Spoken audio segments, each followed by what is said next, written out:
Okay, just letting everyone know we're officially live now on YouTube, and we will officially start the forum in 2 minutes. Toby, that's your final warning. Yes, thank you, Chris.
Yes, hello. Good morning from Sweden and good afternoon from the Philippines and Manila.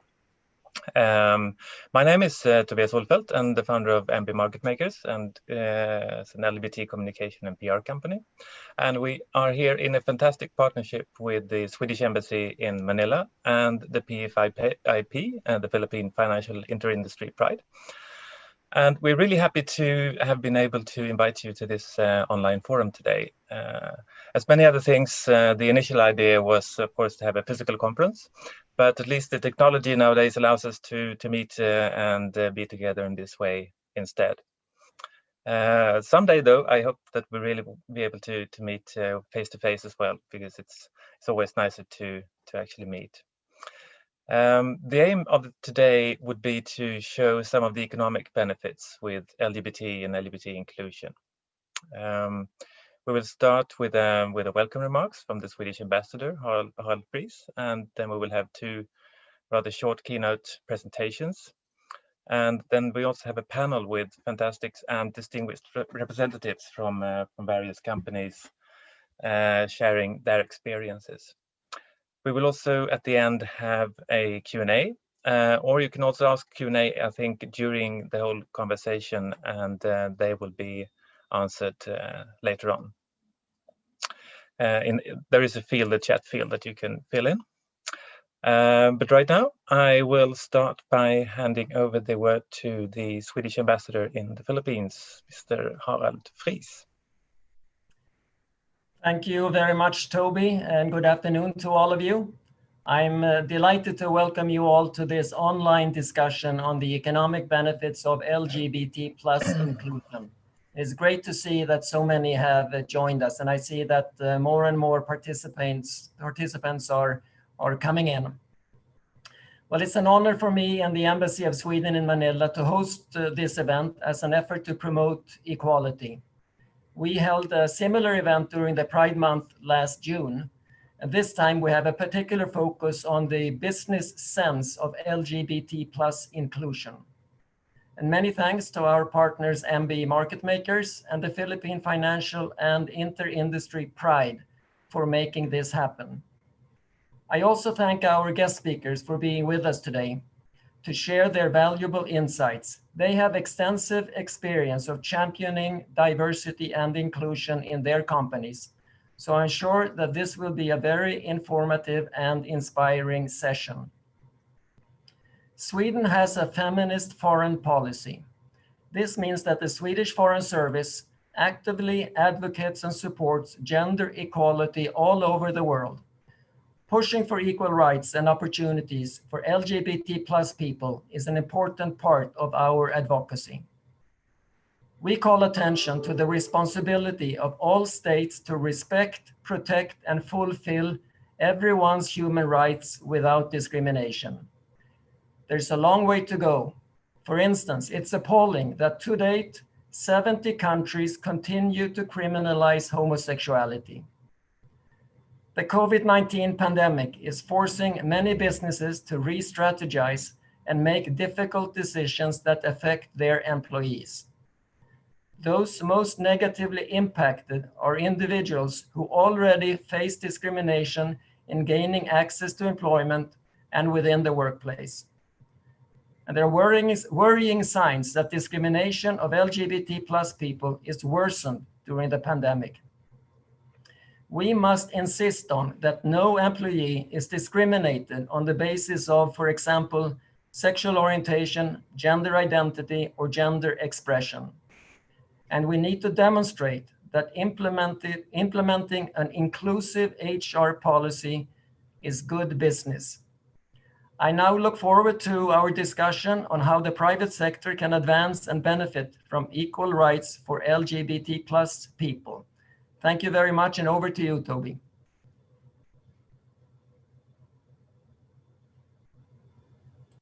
Thank you very much, Mr. Ambassador. I will start with having a very short presentation about what we would see as the economic benefits from a corporate perspective, but also from a national perspective. Some of you may be very well aware of these already, but we'll do a little short background. Of course, noted, as what you also heard Mr. Ambassador mentioning, the COVID situation partly reshaped, but perhaps will reshape even more. We don't really know what's going to happen yet. The possibilities for LGBT people, or perhaps it makes things better, perhaps it makes it worse. We are yet to find out.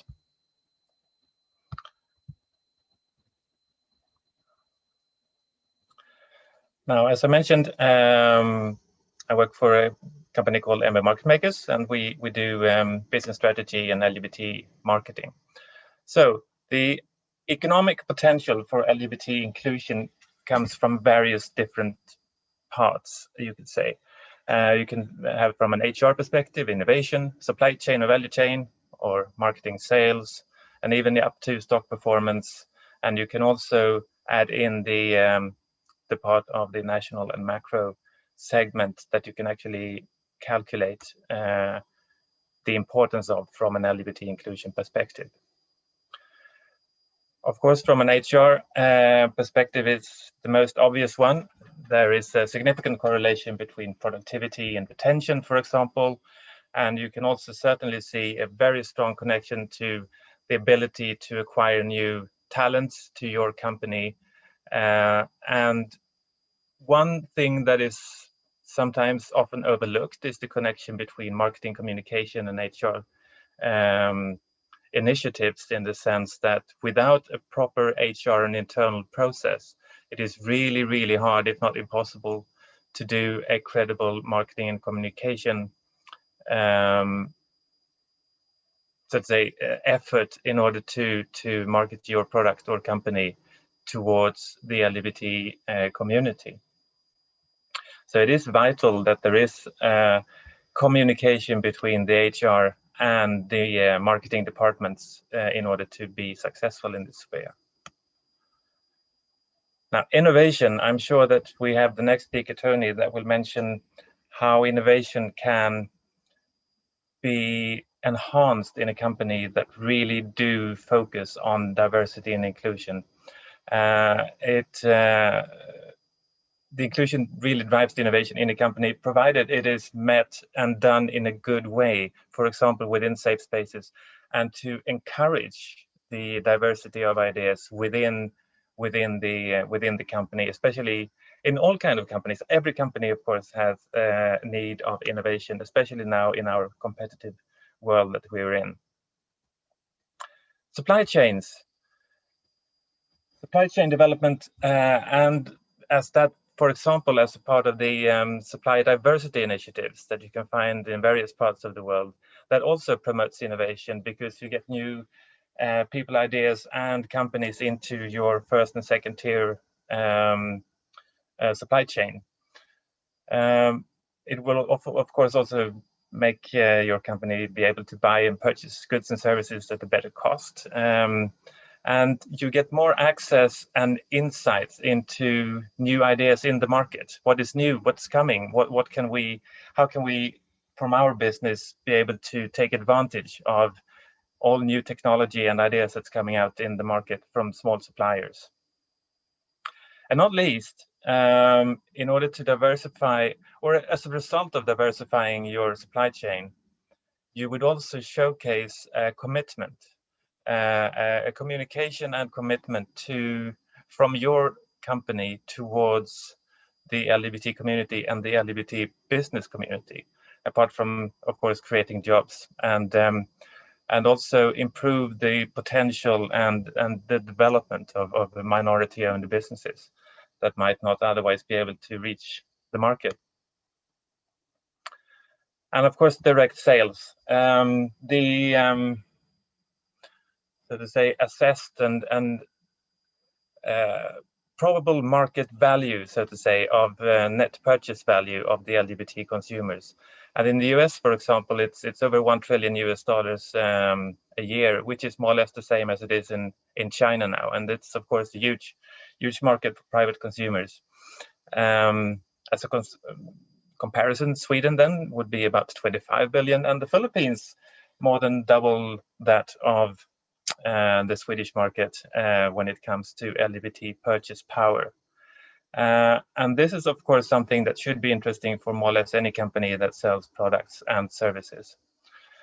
And as I mentioned before, not to forget the value of LGBT entrepreneurs and LGBT businesses. In the US alone, they are adding more than 1.7 trillion to the US economy every year, and it's all from small businesses, most of them, up to larger enterprises, and they are just waiting to do more business with you, of course. If you are not interested in any of those, but still interested in how your stock portfolio would perform, you can also see there is a strong correlation between strong internal LGBT inclusion within a multinational, especially multinational, but also regional corporations, when it comes to the performance of their stocks over the stock market over a period of time. So we have taken a snapshot of about 1,000 companies with top LGBT inclusion programs, and they are certainly outperforming the Dow and the average global index over a 8-year period. So it should be at least interesting for all parts of the company, from the boards to the owners down to the various managers of different departments. On a national level, it can be proved and that it will, a national kind of legislation that embraces LGBT inclusion would also result in a higher foreign direct investment ratio. It can also be shown that it goes into the export. It could be, by the innovation that comes from it, make it possible for a country to climb the value chain ladder, so to say, somewhat faster. It is certainly a direct connection to tourism, provided that anybody can go anywhere, that we hope that they can start to soon, and at the innovation of a country as a whole.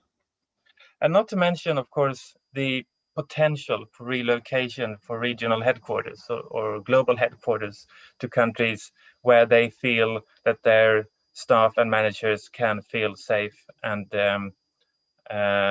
enjoy their life in general.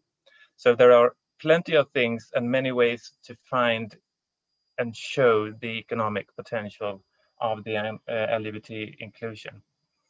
I still think, though, that there is a lot of things that we could still calculate on, that we can still there are more numbers missing. We need to do more research, and we hope to do much more. And as it happens, we're actually starting a project now together with Open for Business to help and do more research across the ASEAN to see if we can really put some better numbers onto these assumptions that we have. So with that said, I will pass the microphone to my dear friend Tony Tenicela from IBM, the global leader of LGBT inclusion in workplace, who has many decades of being a pioneer of LGBT inclusion from across the world. Tony, are you with us?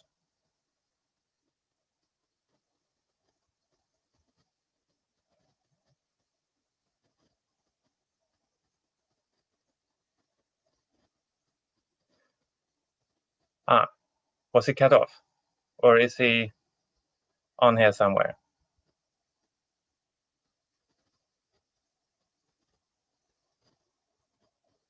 I just got a message from Tony that he is...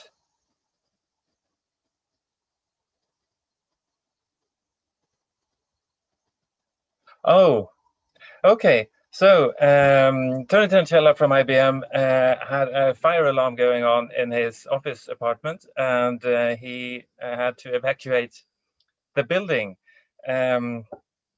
So especially since he actually went to the office today to make sure that he had a better connection than he had from his home office, that was a bit of a surprise.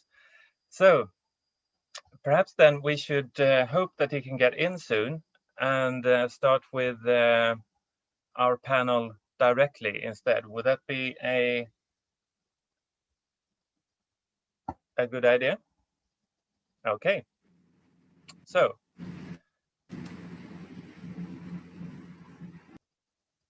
then we bring in our panel, and we have quite a few distinguished speakers here on the panel. We have Drew Fernandez from is a global chief people officer at the Coca-Cola company. We have Gilda de Rosario, chief administrative, that was a hard word, administrative officer at Wells Fargo. Marixie Carlos, managing director from Accenture operations in the Philippines, an inclusion and diversity sponsor of Accenture. And as well as Tony, who would hopefully be coming and join us later on, and Mark Lyndsell from Transcom, a Swedish company based in the Philippines. Could I ask you all to perhaps have 30 seconds or 1 minute to just introduce yourself to the audience? If we can start with Drew. All right, thank you. Hello, everyone. Very happy to be here. I'm Drew Fernandez. I'm the Global Chief People Officer of Coca-Cola Bottling Investments Group. I'm Filipino. I'm actually an out and proud member of the LGBTQ community and an advocate of diversity and inclusion. I'm just really happy to be here because really, if I could participate or support any conversation or any action for us to be able to progress LGBT and any diversity and inclusion work in the Philippines as a community or as a country, I'm very, very happy to participate, and I'm glad that we're putting focus and energy on this. So I'm looking forward for an exciting conversation. Thank you. Thank you very much, Drew. And Gilda, would you be able to say a few words for yourself? Sure. Hello, everyone. I'm Gilda del Rosario. I am the Chief Administrative Officer of Wells Fargo Philippines, which is the Global Capability Center of Wells Fargo Bank in the US. We are very happy to be here today as Wells Fargo, and obviously as me. I am a very staunch advocate for diversity and inclusion, and LGBT has very special place in my heart.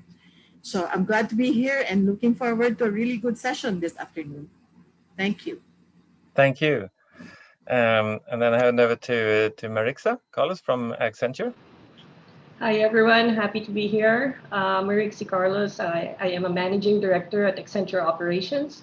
and also the Inclusion and Diversity Executive Sponsor for Accenture in the Philippines. On top of that, I'm actually also the Global Operations Pride Council lead. So I'm very happy to be here and have this conversation with all of you, because I think it is a very important topic. And so, happy to just be here and share our thoughts and practices. Thank you. Thank you very much. And we also have Mark Lyndsell from Transcom. Thanks, I think. Oh, there you are. Yeah, I'm here. Thanks, Toby, and good afternoon, everybody. I'm delighted and very grateful to be here this afternoon with everybody. As Harold pointed out earlier, Transcom is actually one of the largest Swedish employers here in the Philippines. So being able to help promote both Swedish values and the values of the LGBTQ community is super important to me as an individual, but also to my organization. So very grateful to be here and looking forward to a very fruitful conversation with everybody. Thank you very much, Mark. And now I see that we also have Tony Tenicela from the global lead from IBM back from the evacuation procedure. What happened to you, Tony? I'm so sorry for the disruption. Hello, everyone. Good morning. Good afternoon, everyone. My name is Tony Tenicela, and I serve as IBM's global leader for marketplace diversity. It's an absolute pleasure to join all of you.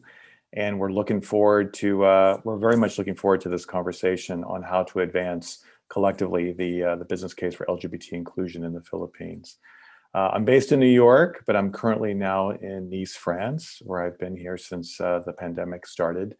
But I'll be returning back home in a few weeks. So I'm looking forward to the discussion. Thanks for inviting me. I was thinking now that we had the presentation, perhaps perhaps there is a reason to tie up the conversation to your presentation as well. So I don't know if you mind having it short now, and then we can go directly to the conversation afterwards. Of course, when we yes, have already absolutely. done the We can do the presentation now if you'd like. Absolutely. All right, brilliant. Thank you, Tony.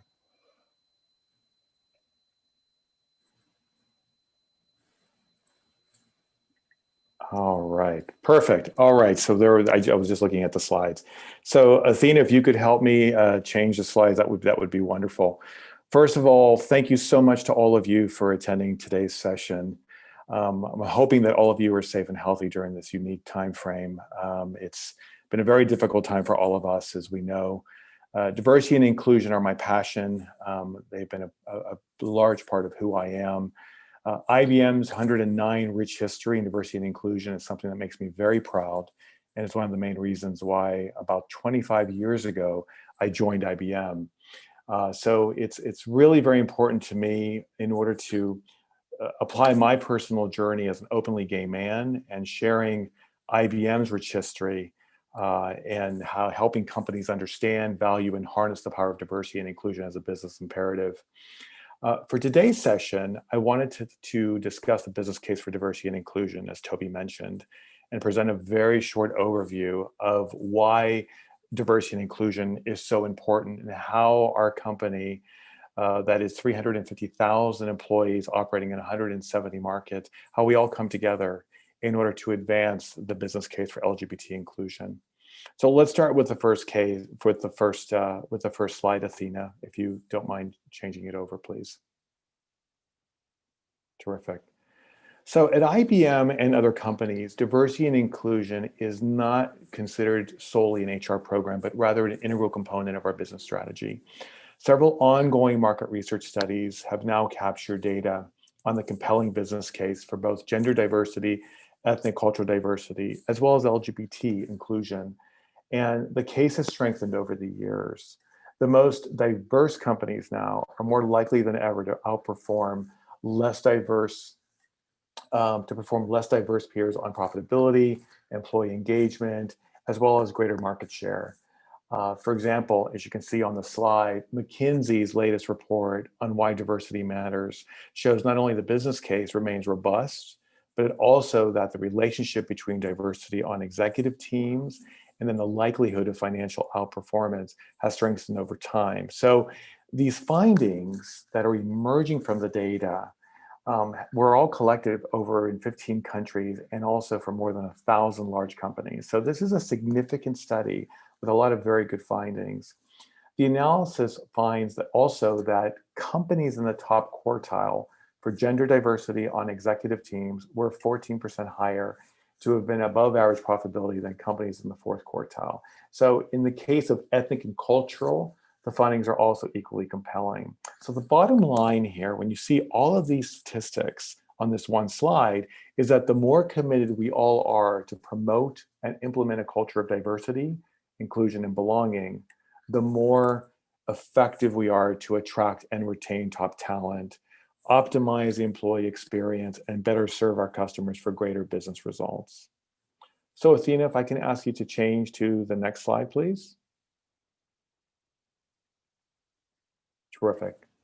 So there's also a financial cost associated with discriminating against LGBT plus employees in the workplace, and with the long-term effects associated with LGBT plus employees feeling demoralized, feeling anguished as a result of being closeted or being disrespectful in the marketplace, in the workplace as well.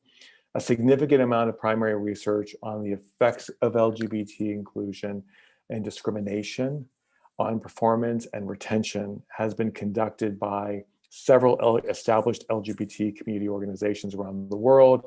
A lot of you probably have been have partnered or collaborated with them in the past.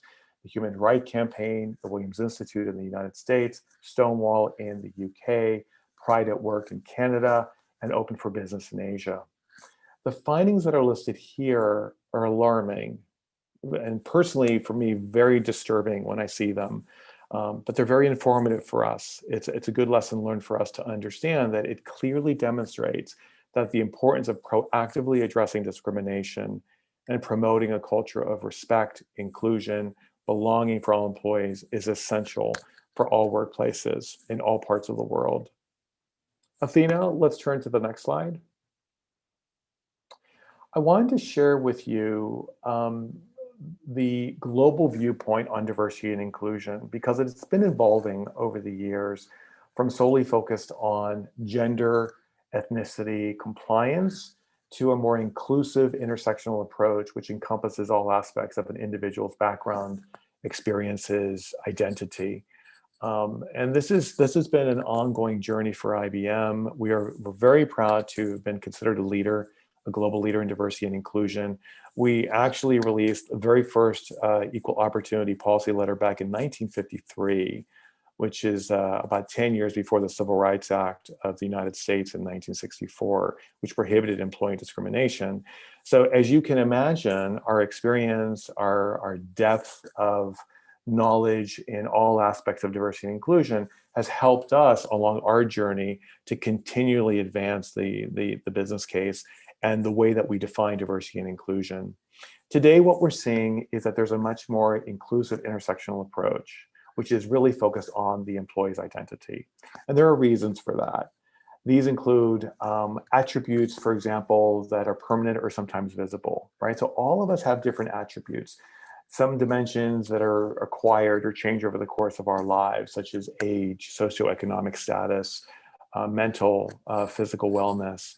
And so at IBM, what we strive to do is to emphasize the point of intersectionality, that all employees come to our workplace with a wide range of attributes, wide range of personality traits. And it's our responsibility to create a culture of inclusion that really not only respects and values those differences, but also how do we leverage those differences in their roles and in the company.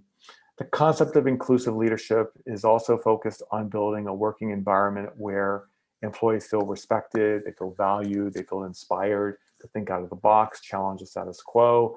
Early this year, some of you may have seen the Harvard Business Review, a study that came out. It was on inclusive leadership. If not, we'd be happy to share that.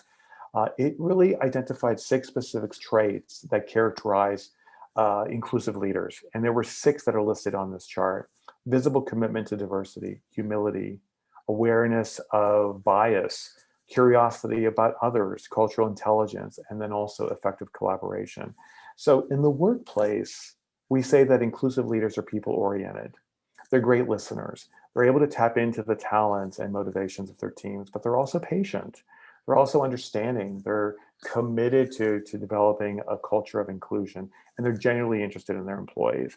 And something that we always say at IBM is that empathy is the critical element of workplace culture, and that inclusive leaders really understand how to be empathetic in the way that they manage their teams, especially now during times of disruption like the global pandemic that we're experiencing today. So this is something that for us, I think is a really interesting point in the discussion when we talk about the business case for LGBT inclusion, because we're realizing that the outcome of fully igniting diversity and inclusion and our commitment to intersectionality and inclusive leadership really helps us to generate the results that we're wanting to achieve: greater innovation, agility, performance, engagement, and also helps us to enable both business growth and positive societal impact. So let's turn to the last slide. Athena, please. So addressing LGBT inclusion at IBM, what we've strived to do is to create a working environment that allows employees to be themselves, to be open about their identity, ensuring that everyone can develop their full potential without being discriminated or feel excluded. We're very proud to have 25 out executives in our company who are open about their sexuality. We represent IBM in the marketplace. We're also very proud of our out role models that gives our LGBT top talent greater visibility in the community. It helps them to accelerate the culture of inclusion, especially in the emerging markets outside the United States. I'm very proud to say that we have several out role models in the Philippines as well. And that number is increasing. We also are structured very similar to a lot of our, our fellow corporates and business partners, very similar to, we have a council, a D&I council, but we also at IBM have an LGBT plus council, which works very closely with our LGBT business resource groups, which is the equivalent of our employee resource groups. And just recently, we announced that we are in the process of transforming the way that we run and manage our employee resource groups to be much more focused on solidarity, on a holistic framework of really trying to develop a culture of respect and belonging within IBM. And so all of our constituencies now are what we call the Be Equal community. So there's a real focus on allyship. That theme is really resonating very strongly within IBM all over the world, because we're realizing that it provides us a much greater advantage for cohesiveness and collaboration when we focus on allyship across all the constituencies, so that it's not really viewed as a siloed approach within IBM.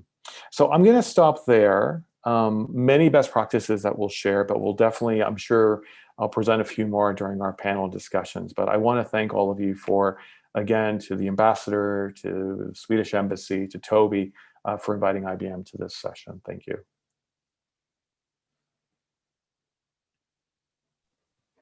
Thank you so much, Tony, for that. I realized that I heard just before we started this morning that Transcom has received an award for inclusive as an inclusive employer, which means that actually all of you in the panel are representing companies that at one point or another in one country or another have received awards for doing very well when it comes to LGBT inclusion. Having said that, is there anything that you would say that you feel that you have done that is more successful than others? Is there a special thing that made it so that you are actually becoming getting rewards, or is there something that you feel that afterwards perhaps this was not what we should have done? We should have done this as we know more. But is there something? Why is it you think that your companies are getting awards for LGBT inclusions? Can we start with Gilda, perhaps? Yes, thank you, Tony. So I will speak in terms of Wells Fargo Philippines, because I know a lot of our audience is from the Philippines. And there's a lot of work that needs to be done from a Philippine context when it comes to LGBT. So I will say that upfront. One of the best things we have ever done in the Philippines is what I call crystal clear and consistent messaging. And I will cite an example on how this is being done in Wells Fargo, Philippines, in an effort to create a safe environment. I remember my very first day. Everybody has to go through new hire onboarding, and I was in a room with about 25 new hires. And lo and behold, I was pleasantly surprised that part of the new hire onboarding in Wells Fargo, Philippines is an hour dedicated to our Pride team. So we had our Pride team there, the core officers of our Pride team, and they started talking about themselves and how much we believed, how Wells Fargo believed. And I was observing how all the new hires were reacting, and it was quite remarkable, right? How everybody lightened up. And that's unique. I don't know if other companies are doing that, but that is a clear example for me of clear, crystal clear, consistent messaging. And everything we do in Wells Fargo, the message is very clear. The message is very clear about diversity and inclusion. And when it comes to LGBT, that they are in fact partners. I like to always say that our Pride Network, which I personally am very proud of, actually have equal seat on the table. And from the time that you enter the campus all the way to the activities that we have, it's all there. The advocacy of our LGBT team is the advocacy of Wells Fargo.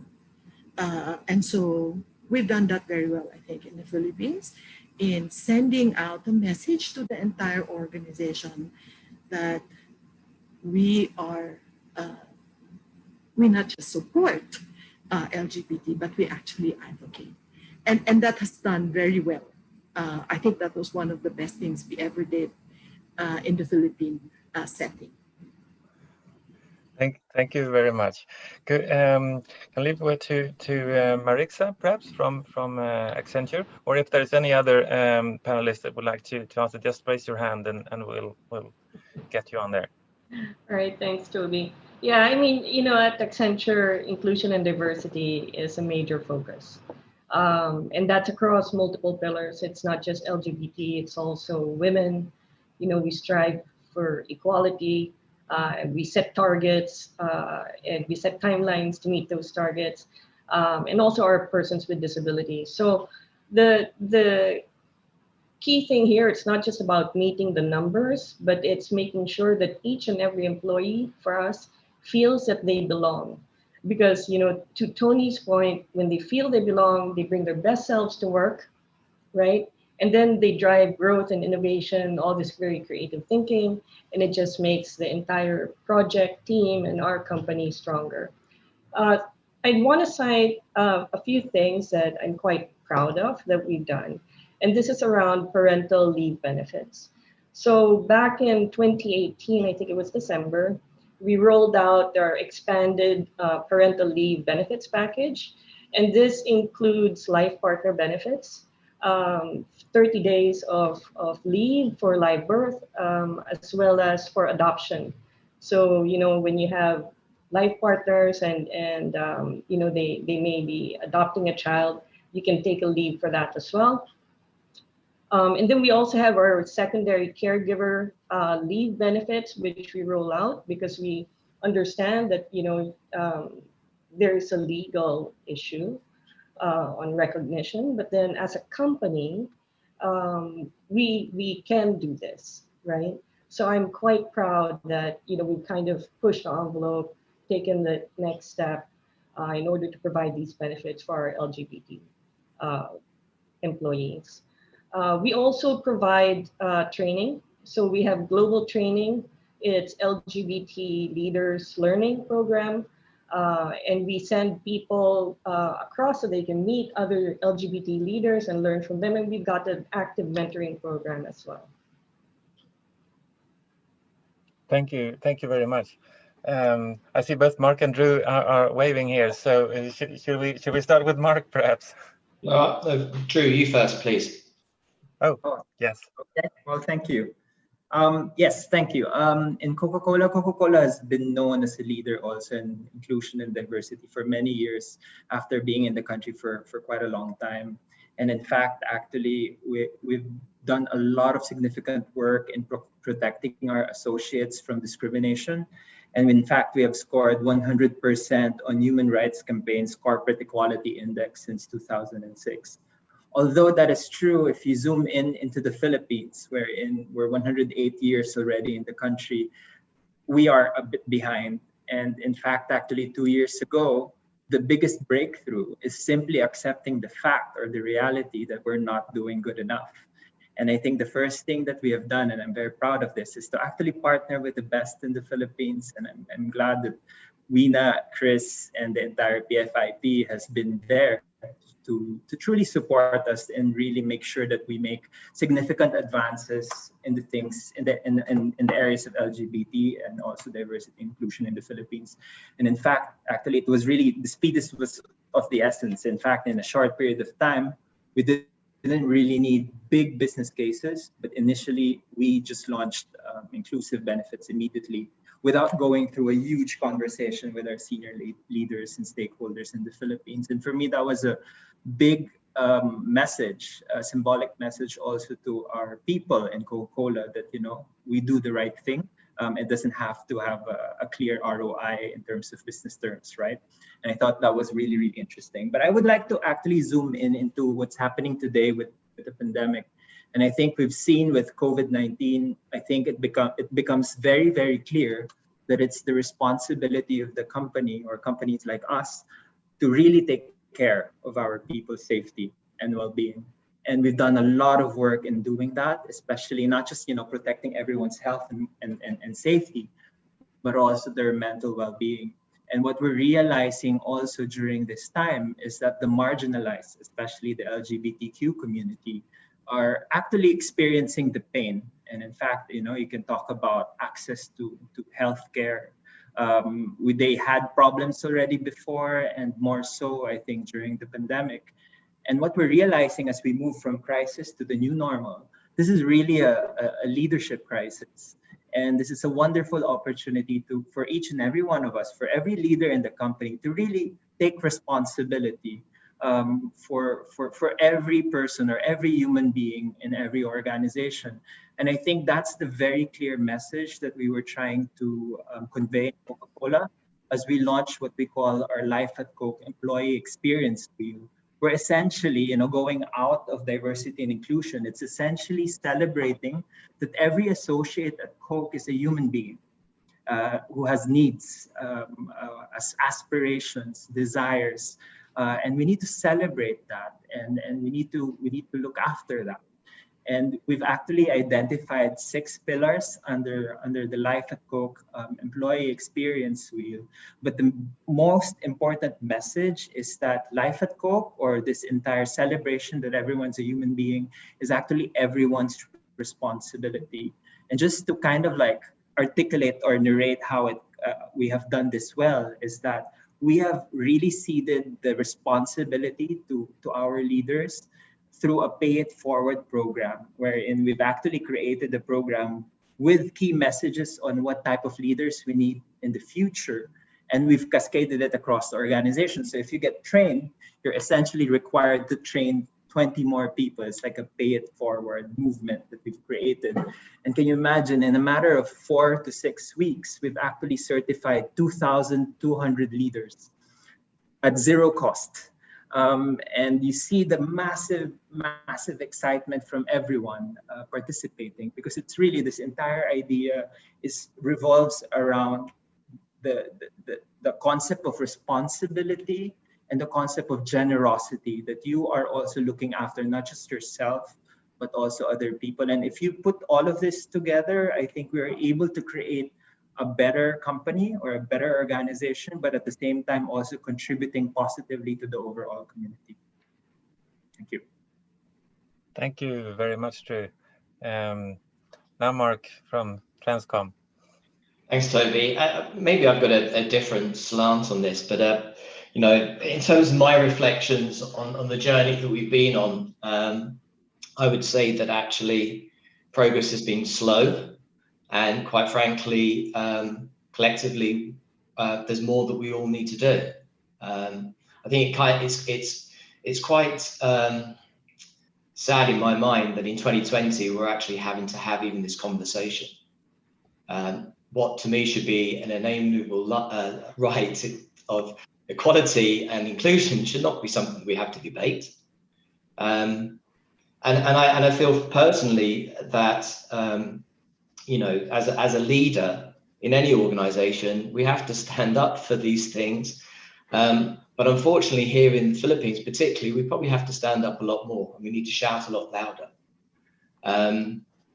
You know, I've lived here now for 11 years, and I've seen progress, but that progress remains still very much behind other nations. I find the level of ignorance way too high. There is a lack of education when it comes to LGBTQ rights.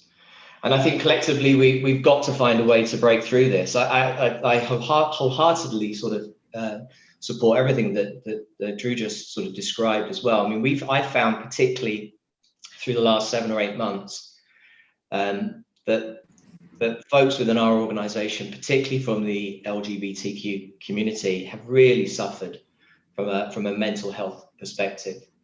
And there again is another example of an environment which is not suited to support people with such and their needs. We've been partnering with an organization called Mind Nation to provide outreach and counseling to folks. But again, that's not enough. And I find myself searching for answers as to how we can do more.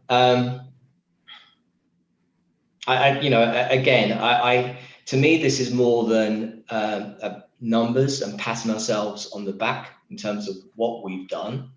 To me, this is about how we drive this conversation and culture within organizations, but also within the societies that we live alongside. And I think collectively, we all have a duty, and quite frankly, we need to do more.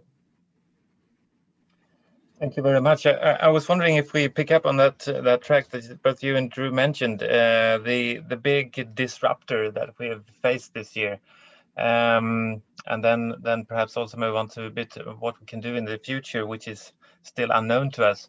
But how would you say that this pandemic have affected the D&I work or any other initiatives when it comes to diversity inclusion or LGBT inclusion within your corporation? Has the environment changed, and what would be the challenges be, or has the budgets been cut off, or have they increased, or what implications have this pandemic had with your internal and perhaps also external work? Toby, if you don't mind, I'll just jump in and then perhaps the others can sort of follow. But I can give you a prime example. We've been partnering with the Red Whistle around HIV awareness and testing within our organisation, and that's a prime example where we found that the pandemic particularly has sort of hindered our ability to continue to drive the momentum that we were building with that particular advocacy. I know many of our folks have also struggled to get the antiretroviral drugs that they need at this time because of logistic issues and, if you like, a deprioritization within the Philippines of such drugs. And so, we haven't cut budgets. We've got no intention of cutting budgets or dropping any of these important themes and conversations. But I think, without a doubt, the environment that we find ourselves in has had an impact, and that's for certain. Thank you. I saw many waving there. Tony, do you have any comments on that? You know, I have to say that the pandemic, I think what has transpired from the pandemic, it has made it very, very, it's helped us to open our eyes to the gaps. And I'm not talking just about collaboration tools and remote way of working and so forth, but I think it's really about the human element. It's about the human experience and what our employees are feeling. There's a tremendous amount of stress and anxiety that's taking place all over the world with our employees. And simply because of the fact that they're back at home, and those that have not come out, that are not open about their sexuality, they're now faced to, they're forced to stay a lot of time with a family that perhaps will not have not accepted their sexuality. And it's become a real issue. Like, for example, at IBM, one of the things that we've strived to do is we always talk about the power of the IBM voice, the IBMer voice. And so we have employees in 98 countries where they reside and work. And we've been pioneers of remote working for a long time, but what we've strived to do and really focus on resiliency and emotional well-being, particularly for LGBT employees and for those that are really undergoing a lot of stress and anxiety, we've introduced a lot of different types of programs, mentorship, and a lot of different learning experiences that are really focused more on relaxation, refocusing, stress management. And I think that's really important. And I think as all of my colleagues have said on this panel is, you know, that's a real big focus for us. What can we do collectively in order to ensure that every employee in the Philippines and in the world really does feel that they are supported, that they do have the tools and they have the support and the allyship needed in order for them to bring their authentic self to work, but also to be able to address their stress and anxiety during the pandemic. If I can add, Toby, Yes, Toby, I think the pandemic, just like what Tony and Mark mentioned, in fact, for me, the pandemic really allowed us to realize that we need to focus on what truly matters to our organization. And it allowed us to have this important conversations that probably we never had before, and really allowed us to kind of like let go of the things that are immaterial, not value adding, and therefore focus on what's core and crucial for us. And therefore, it is not a cost-cutting exercise. And unfortunately for some companies, D&I efforts or I&D efforts are the first to go. But luckily that in Coca-Cola, we're able to have those fundamental conversations ahead that allowed us to be guided, you know, as we go through an exercise on refocusing our business moving forward. So I thought that was really critical. And if you guys, you know, if everyone listening into the call find yourself in a situation wherein you're being asked to cut on things that you think matter, then do pivot the conversation into having that philosophy, key principles that you wanted to embrace as a company or as a community first before you go through that exercise. And I do think, you know, this is a wonderful opportunity to really provoke ourselves into a new thing. And I feel that a lot of biases were broken, not just on diversity and inclusion or LGBT, but in many ways, right? And I feel like people are realizing that we can be productive and we can do a lot of things. Remote working is a huge topic, as an example that probably, including myself, didn't really understand the implications of that. We are in this unique opportunity at the moment to really challenge the thinking, and people are very open-minded at this stage, and therefore I see that as a positive opportunity. And we as leaders, we need to capture that moment and really engage into the right conversation. Yeah, I just want Thank to you. add. Yes, that's all. Just Let me share what happened with us here at Accenture. I mean, we're a large company. We have over 55,000 people, but we also have very active ERGs. And for our LGBT allies and community members, I mean, that's 18,000 strong. So a very large percentage of our workforce are actively supporting the LGBT community and are advocates, right? But we saw from that group, as well as our persons with disabilities community, I mean, this is a very creative bunch of employees that we have. We saw events obviously got canceled, right? And that's pretty much for all of us. But then very quickly, we saw them pivot to virtual. And what I find very interesting is that participation, I think if we look at the numbers, participation increased. Because then it became a click of the button. They were at home. They knew that we wanted them to be safe, and that was our top priority. But then we also knew that we had to create events and ways for them to communicate with each other and realize how much support they really had, right? So we know that there are people who live alone, and that could be stressful or difficult, or also for parents who now have their kids at home with them 24 hours a day. Different kind of stress. But then we wanted to make sure that they felt supported, and the communities really stepped up. They set up the calls, and people participated. So I just want to share another angle of that, because I think that it was an opportunity really for us to connect remotely. Thank you very much. And I will be brief, right? And just relating it to the pandemic. We have some team members who are particularly vulnerable, and I'm talking about the HIV positive. Our HIV positive employees, Mark, you touched upon it, where some of them had difficulty taking or securing their medicines. But actually, I would go one step further and talk about protecting them, right? Because whatever you do, and we've had an experience where, one of our team members is positive, but he's also HIV. And I will not describe what he had to go through, but those are the people that we need to protect and really help. And the protection is against discrimination, right? In the early days of the pandemic, there was so much misinformation.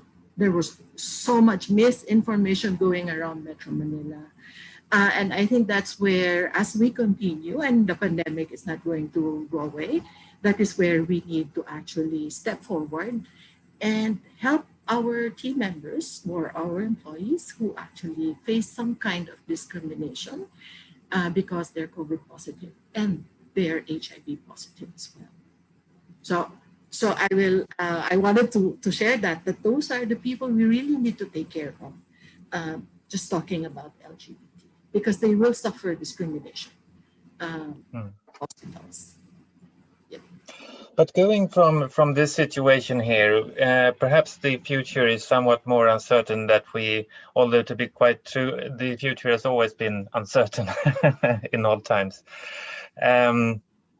Is there something that you feel is more important? Is there something you feel you would need or wish for, let's say in the next few years or 5 years or 10 years, something that you would either internally or wish for in an external way? Anything needs or wishes or plans perhaps for the future? So I will start it off. Yes, please do. My wish is to utilize the collective strength of the companies who have very strong and who really believe in diversity and inclusion and LGBT to bring it outside of our companies. There are still so many, and Mark, you touched upon it earlier, where there are so many Filipino companies that have not even thought about diversity and inclusion, much more LGBT. And I think moving forward, that is where companies such as Coca-Cola, Accenture, Transcom, ourselves, and PFIP in general, PFIP membership has been growing. We can utilize the collective strength to actually advocate further beyond our companies. and take the education to the Filipino companies in general, because that's not there yet. That's we are still very far from that stage. So that's what I would like to move forward.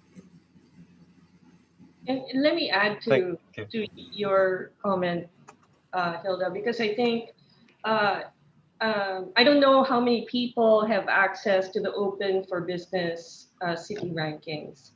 And if you look at that, and you look at where the Philippines sits, we sit quite low. We are rated double C, which means just partially inclusive. And then you get to see all the other cities around the world. I think it's like 144 cities they ranked. And we have a long way to go. And our companies, being global companies, we are able to drive support in terms of our policies within our companies, because we know that it's the right thing to do. And we can do it because we have partners in life insurance and whatever we can partner with in order to make these benefits, for example, available. But really, the legal protection, the government mandate, that stuff, I think there's still a long way to go as far as the country is concerned. So, to Hilda's point, can we use this platform in order to spark change? Maybe. And if I could jump in, Toby, this is excellent. Speaking of Open for Business, when you ask the question, what can we all do? I always focus on two specific recommendations. I focus on partnerships and allyship. The partnerships that we mentioned, Open for Business last year, I think Accenture is involved as well. We launched a local influencer program here in Manila. And it was really focused on establishing a corporate coalition of companies that come together quarterly in order to really advance the theme, advance LGBT inclusion in the Philippines. Now, I will be very transparent and say that it's been slower because of the pandemic. The pandemic hit, things shut down, and I know that we need to kind of regain momentum in that. But partnerships with Open for Business, PFIP, these are organizations that have been very impactful in Filipino society. A lot of work to do, but I think partnerships is the way to go. And then the second one is allyship. Because one of the things that we've learned at IBM, and in working with all of your companies, I have the pleasure of I've met a lot of your colleagues all over the world, and I'm a big fan of all of your companies. One of the things that I've learned is that the more that we can work together collectively on addressing gaps, as Mark mentioned, right? Addressing the gaps, putting a plan together, and committing, being accountable for achieving those objectives, the more we're going to advance LGBT inclusion. It's not going to just be an agenda or an initiative, but rather it's going to be embedded into the culture. And so on behalf of IBM, we're very committed to working with all of you, and we're an open book. If you ever would like to learn more about our experiences, our best practices, absolutely happy to share them with you.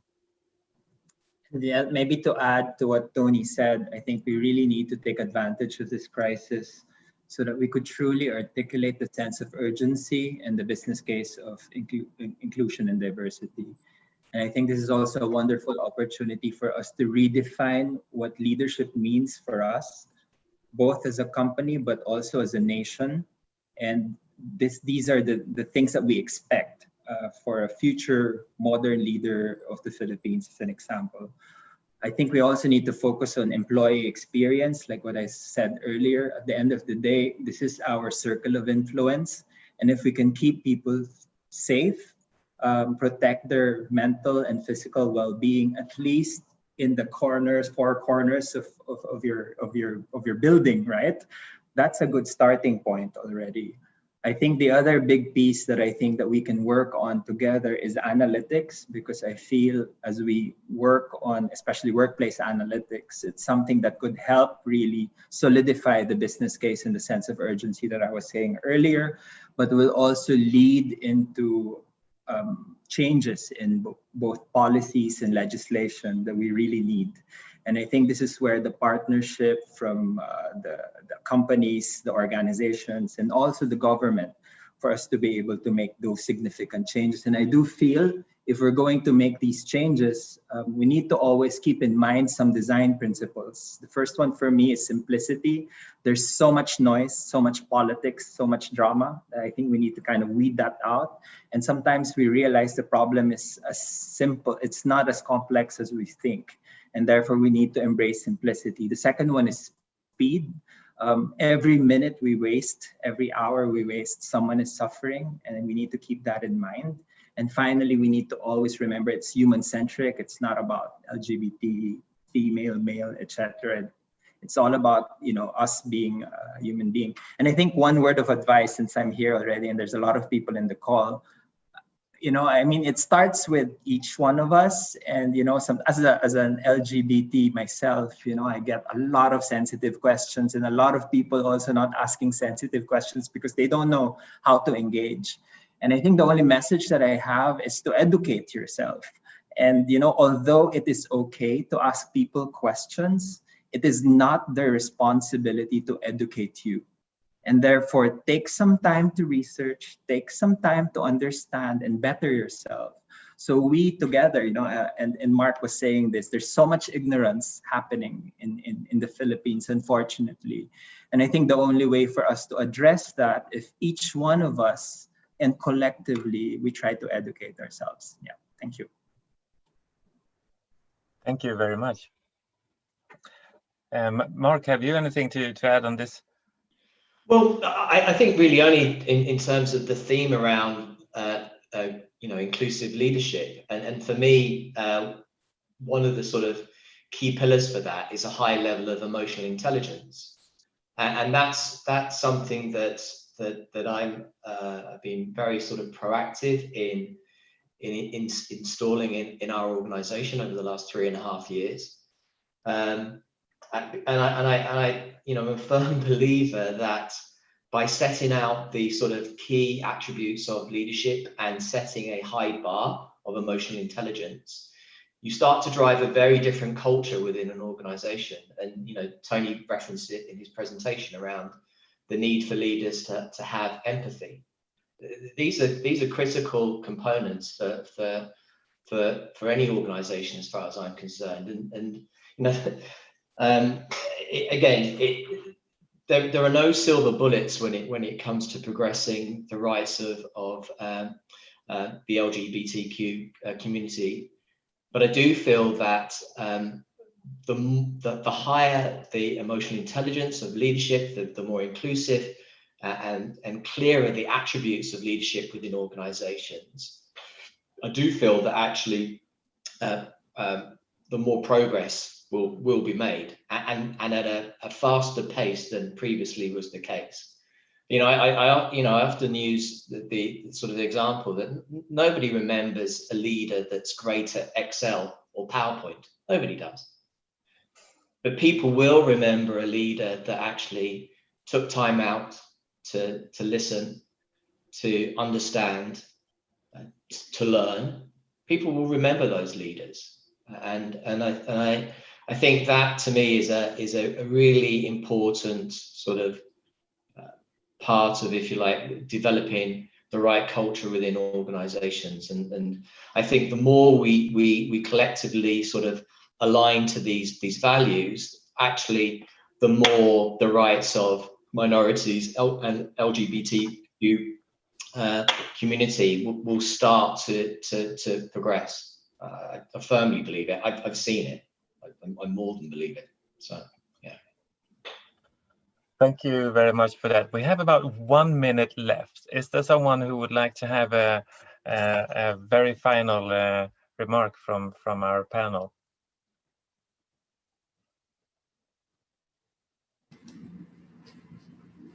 Well, Toby, we have an excellent PFIP, our industry network. And I've known our core team, core leaders of the PFIP. I think what we can do to accelerate or to help in Philippine companies in being more educated about this is to sponsor and partner with PFIP. I know that PFIP has done a fantastic job. I know even that they have had sessions. Some of the local government officials have actually reached out to PFIP to get their thoughts, right? So just as a closing note, we do have the vehicle. We have the vehicle right now in PFIP, and I think what we can really do is to help out our PFIP industry network to sponsor, right? By helping them, supporting them actively. And there are many other industry associations present as well in the Philippines that are composed by the top companies in the Philippines. So perhaps we can forge alliances as well and partnerships with those industry associations, because that's the quickest way to speak to the HR people, to speak to the leaders, to reach out to the leaders and say, hey, deliver one message only. And I actually spoke about this. I spoke in a millennial forum, and we know that the pressure for diversity and inclusion and LGBT will come from our millennials. Because for the millennials, it's a non-negotiable, right? They live in this world, they accept it.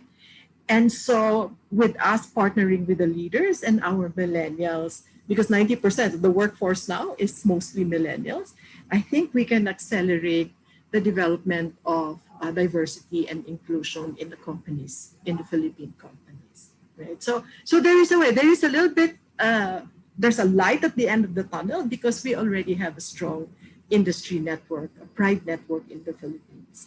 So all is not lost. Thank you. Yes. Thank you very much. So to put it together then in a way, you are stressing that education is necessary and never give up. And of course, during this crisis, it is a crisis in many ways, the financial crisis and the human crisis.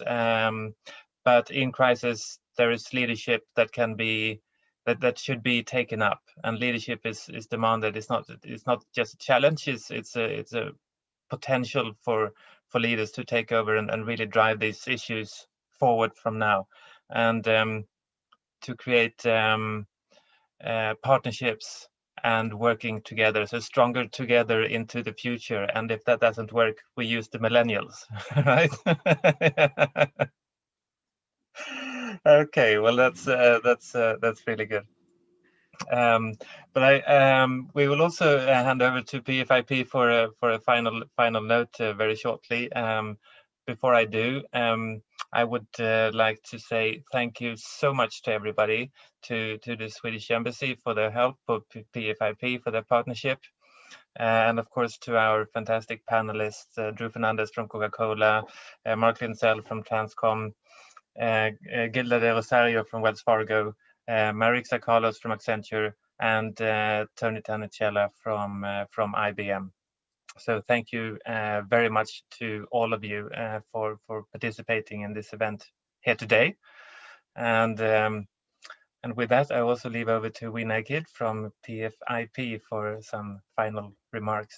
Hello, Weena.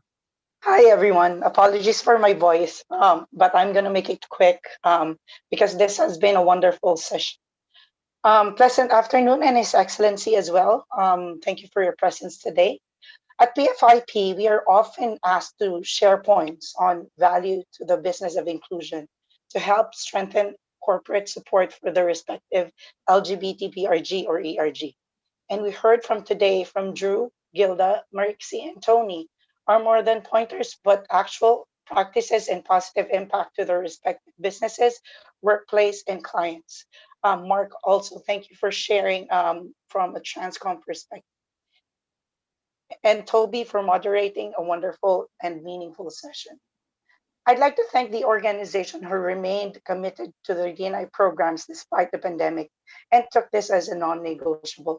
Truly, we need it more than now and ever.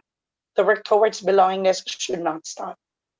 However, we all need to understand that not one size fits all. The country has yet to realize the economic impact of the pink peso, which is better translated through the local businesses. PFIP is a 54-member organization with one Filipino company. This speaks volumes on the call for local businesses to embrace the reality that Asia alone is estimated to be $200 million in terms of its purchasing powers, and 200 million lesbian, gay, bisexual, and transgender citizens as well in the region. And on PFIV's 7th year anniversary, our vision is to help bring in the local organizations to a greater understanding and awareness of impact of inclusion in their businesses and break stereotypes. And we hope you all would help spread the word. A big thank you to the Embassy of Sweden for consistently supporting the Philippine LGBT community and collaborating with PFIP. The economic business benefits in LGBT and inclusion only shows that we are doing the right thing. But the respect, trust, and support is the key for us to making it happen. Have a pleasant afternoon, everyone. Thank you, Toby. Thank you very much, Weena, for that. So with that, I would, unless there is some input from the Swedish Embassy that you would like to say, is there such a thing? Toby, I would like to say that it's been a very inspiring session for me. I have listened carefully, I have learned a lot, and I think I have increased my understanding significantly through the excellent speakers we've had today. And I'm sure that many other participants today have the same experience and I have. So warm thanks from my side to all of you that have contributed to this session. Thank you. And thank you very much. And let's all stay together, stay in touch, keep working, move forward. And thank you all for participating today. And with that, I will be closing this session. Thank you. Thank you. Thanks, everybody. Thanks, everyone. Thank you. Thank you. Thank you.